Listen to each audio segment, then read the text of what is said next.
This is Barekese Dam, located in Ashanti region of Ghana.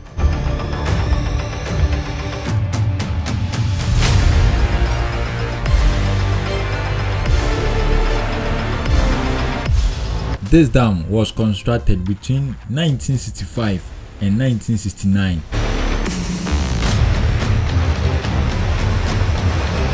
Ghana's first president, Dr. Kwame Nkrumah, initiated the project to provide both water and electricity to the people of Kumasi.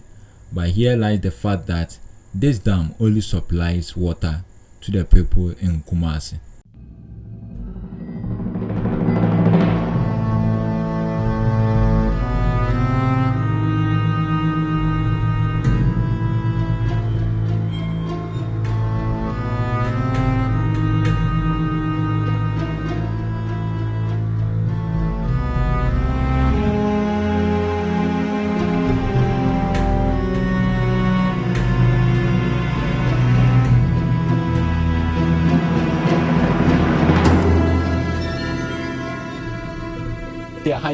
Barekese Dam.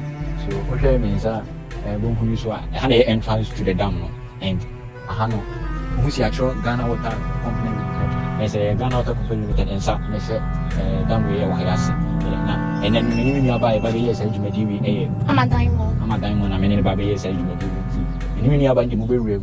Chair with the walk, let them a free insurance process, a fast year possible, near P. So how I done the city in India. Treating so market how insurance treatments will be as so in the free about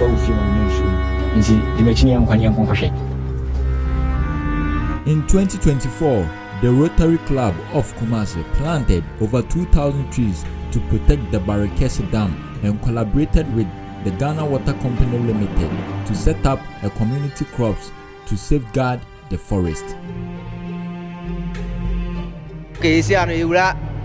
Insurance no high insurance in Namono, Mutentin 730 feet. I know Mati 60 feet in a year. Tinsu more now top and they be so down. And the pipes in a num infinite. Pipe na die right no. Yes, and I raw water in them. Yes, eco treatment. And I left one and cage in the Tama lights. Yeah, by muscle. Empty. 1965, and I come with my Barekese Dam. And we 69, 24 years in a Barekese Dam. And to be a now underground. And Tiafani could pay insurance. Ensure your sorrow in a bisawas here. And so sours and Tianam Finfini, and the town on a num. And Tiaco 4 steps 5 away and him near Pew soon or so. To the order. We are inside that. Inside that, we are come on. We are come on. Take 4 steps and then appear. Light then now, Mason. Yeah, nah, you should. Take a pan near Sheenim and yet you may be out.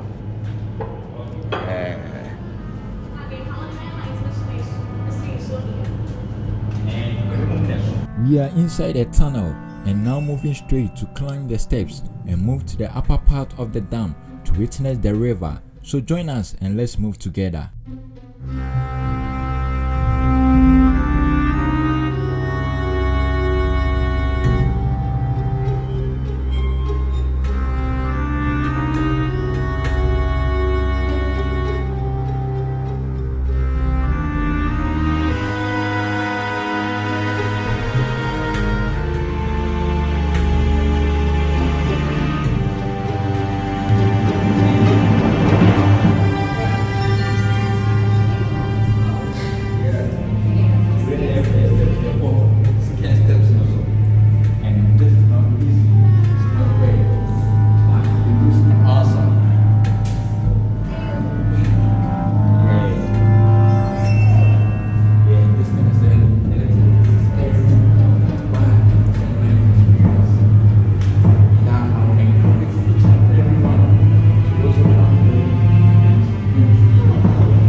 As you all can see, we are climbing to the upper part of the dam to witness how the river looks like.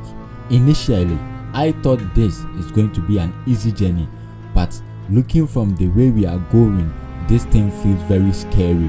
And I might say this, if you are someone who is really afraid of heights, you shouldn't try this at all, cause it feels very scary, and that makes it a tourist attraction.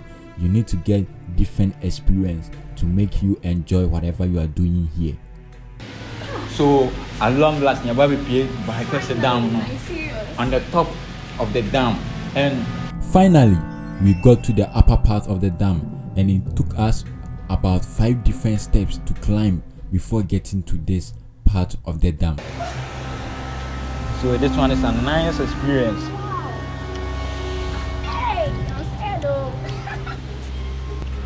This is the Barekese Dam. This is the water river. Finally. Yeah. Yeah, afraid. This one is a very nice experience, but it feels so scary. At this point, you all can testify with me that after you got into this stage, you will be able to see the river of the Barekese Dam. You will be able to see from the length to the breadth of this river, and this looks very big.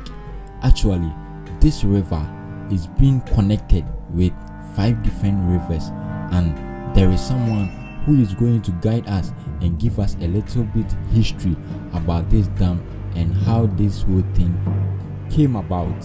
High crew. Okay. I have a Sophia for. Yeah. No more here.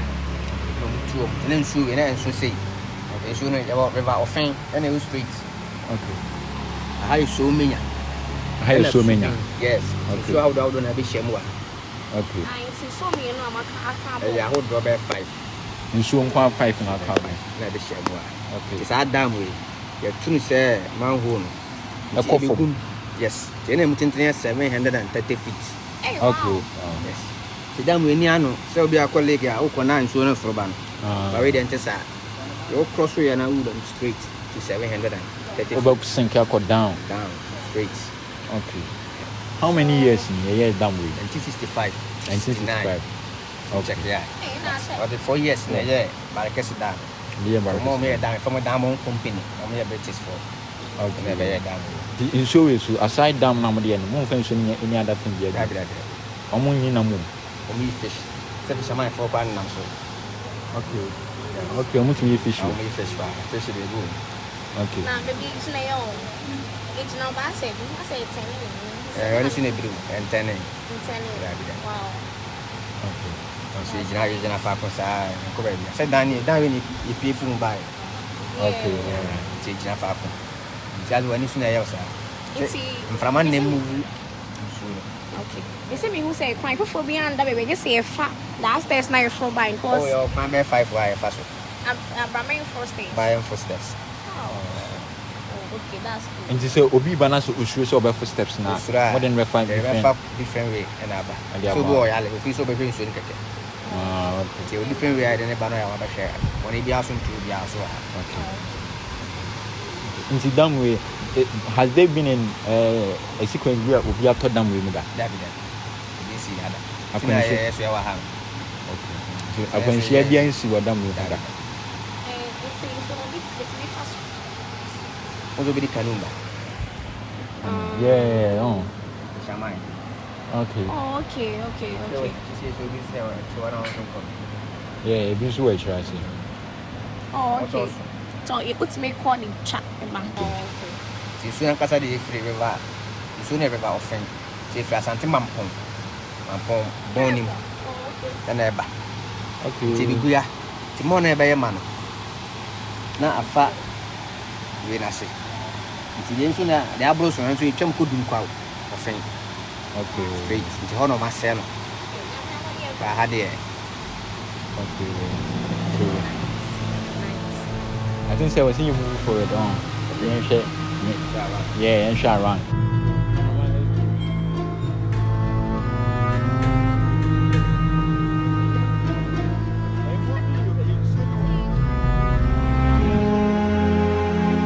I am Barekese.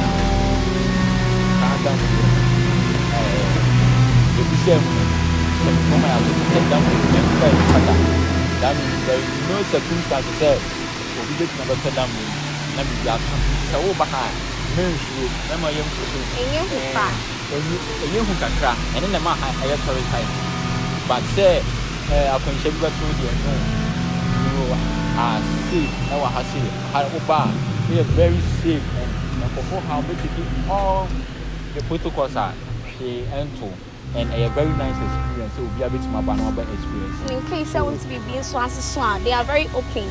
Yeah, any question you have we said behind you bit me every this is the dam. We never check it down and a very big dam. Yeah, a chairman, a mission fee, I am a Asante man. And a back to go I say. From here and so in fact the force. How do you 60 feet? Hey, name wow. And you say PF are there, Copra. Oh, okay. And since when air quiet, yeah, air pipe in enough far. Oh, okay. You say, I don't know what the idea. Okay, and see, has there been a time here in Shania Mam among you to a puzzle? I fancy much. Okay, this is my end. I put some money in it. I went into that. One and two, but one of them. And 80 meters. That's much 11 wire 30 meters. 30 meters left by one. Very never. Now we know how to move on. And the underground one and the big. I see. We're underground here. And okay. Wow. It's a very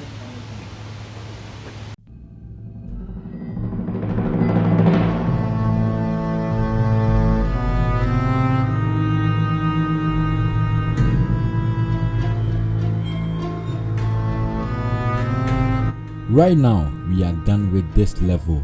We are moving straight on to the water treatment department. At that section, you will be able to see how the water is being treated and distributed to our houses.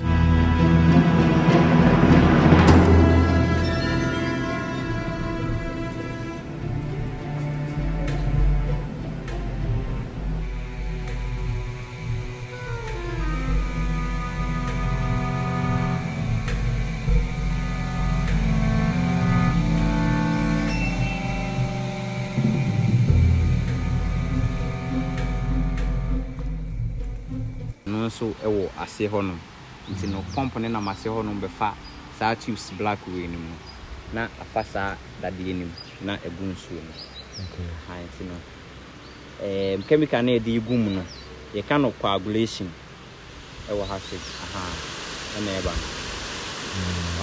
ha nti no nsuo ni free ase hono na apompe aba esoro ha se ase hono ye abstraction points and it's really need treatment plants. A race you need to put place.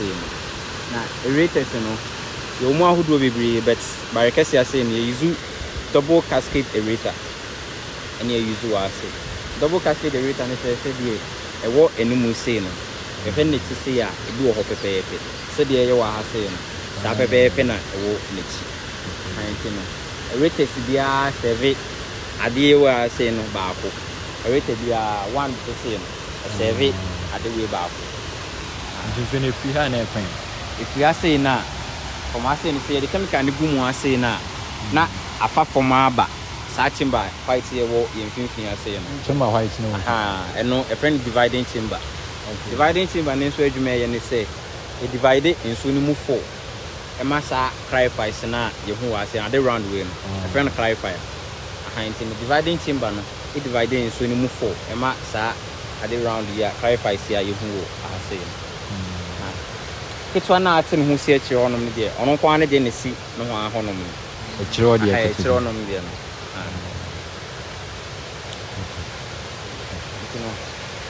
from assay no from coagulation no to this dividing chamber no na aba clarifying him the back clarifies him na flocculation it take place for primary chamber hono flocculation nature say afi na chemical ne nsuo no e diaphragm je enti no chemical ne nsuo ne diaphragm na efi na ye yempe no eka primary chamber hono baby e ho fin no hono no ye flux no efi na ye yempe no eka enfin hono. Now, as we all heard that at this section of the water, this is where they mix two chemicals with the water from the dam, making sure that chemical takes away any bad smell from the water, and then transport the rest of the water into a different section for a machine to separate any waste or garbage from the water, making it clean and potable for drinking or any household choices. At this part, you all can see the water mixing with the chemical, and this chemical actually has no smell, but at this point you could smell the bad odor from the water, and then you can know the difference between a good water and a bad water. So this is how the water treatment all undergo processes before having it in our various houses.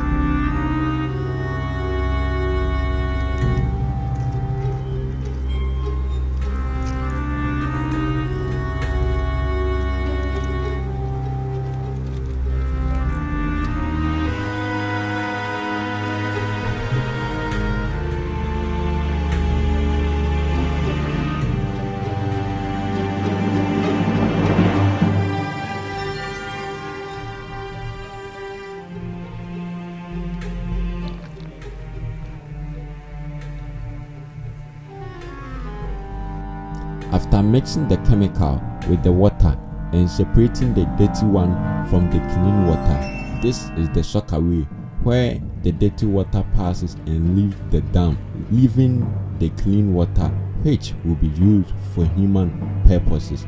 So this process is whereby the water will be left with the clean one and will be well treated, making it very good and healthy.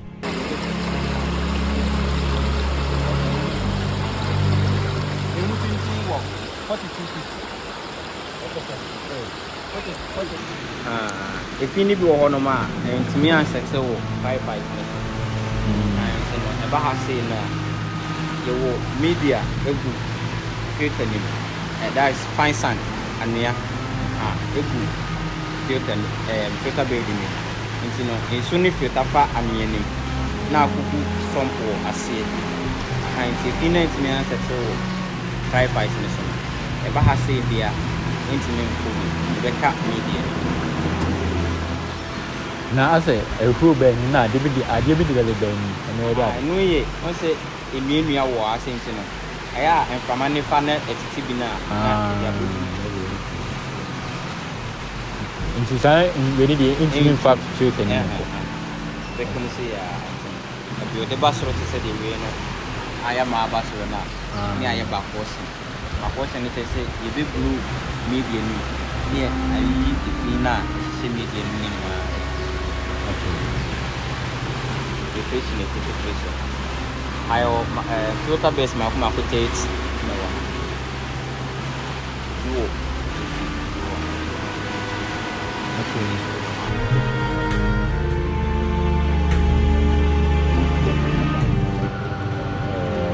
what are the stories? Okay. We are post storage, we are near port distribution.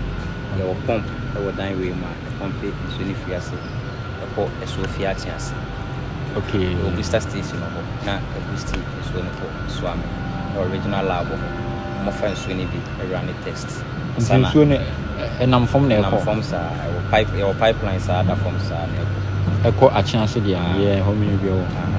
It's a popon I'm also ascend the port Swami. No, so her pipe a forms are pipeline be our form. Any pipeline be a double and say, we won't say pipeline.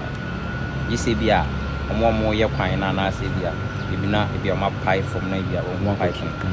Okay, the pipeline is none of four. It's in from chance no na mystical swami the original lab ho no also find so ni be run a test no so be there okay asana for distribution as compare for out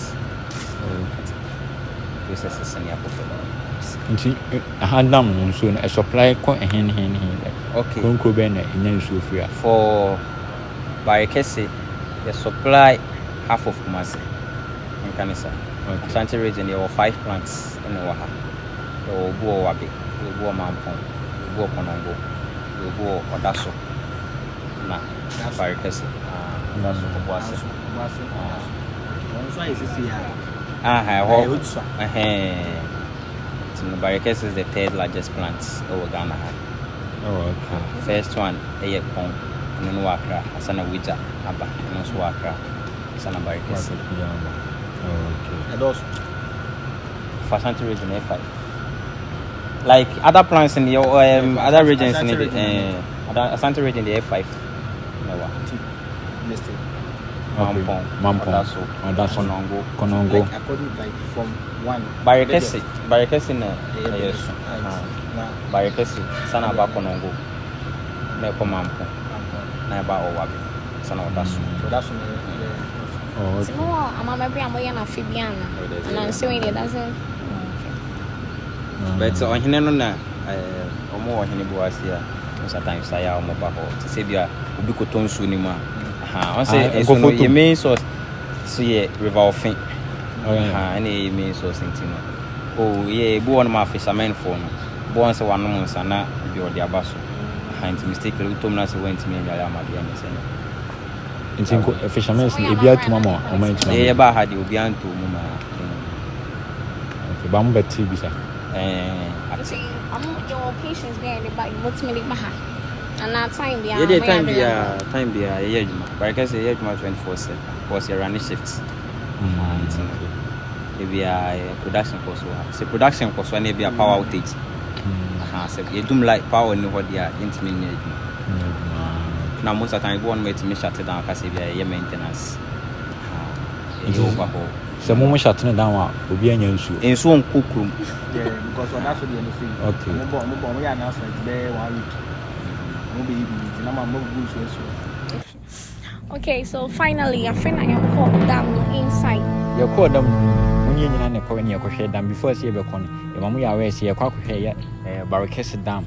We the 3rd largest dam in Ghana. Yeah, you call no. My own the mind say we need the 3rd largest dam in Ghana supply half of Kumasi insu. Well, experience I can't free when they say a free dam na say. Mean underground na sino air fra ko baby dam na kasa wono na it wasn't easy sure Charlie now no it yeah that was 5 different steps yeah from underground hona onam so nimu no underground so onam a onam insuo na ase na insuo no yesoro and insuo sa we asenti ase nam the middle of the dam into be nam ase sa na dia pie soro to say the video no pepepe okay you pay free on ase na a chime me but na me na falcon and running but na me ase ten me me many so na me ho cause in so na cha e ho ni na Asia and now it's very scary yeah and so before me din kan Canada say e ho no kwa first time na oba ha dia we yem be show because of even staircase na be for caution ko here o be san any guy ba ko bi ba e ka de ko san o san e choka so onfu but o here nyina ye ko intino be de o di achieve no na ye ko intisa oba ha it could be say likely someone should be facing that challenge ni bi although say e hu kakra but any na man ye tore size a oba e be mo ni age say ye waba ba bi nti from staircase to say we pia be hu nsu ni be hu say nsu ni don kakra ka be hu fisherman nyina so and I'm say from my brain into no me pia ba na me bi say am say nti kwan fofo bi ni ho ai da ho ameti masan so afa ho de aba tin case obi area ho na be fa na no see oh dey bi e kwan bebre how about beti my dem afa sa kwan ni so ai dem etima ba be hu nsu ayo ko de GH mesem say munya be subscribe na ma share na ma like on all social media platform yakramo